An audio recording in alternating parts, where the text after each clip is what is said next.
So guys, nandito tayo sa bahay nila Granny. Wala tayong magagawa dito guys. Grabe dito.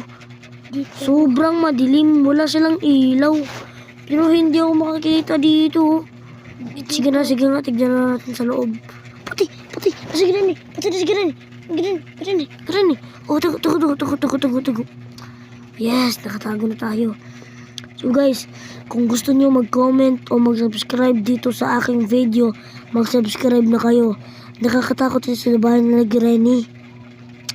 Wala ko ibang magagawa dito. Grabe. Alas 4:05 na, bakit ang aga pa? Gabi na mag-start sila eh. Naku, wala na akong oras.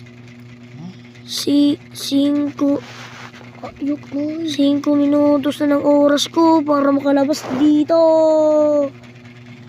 Oh no. Naku, 1 minute na. Kailangan ko na lang ng 6 ka items. Sige na, takbo. Wow! Boom!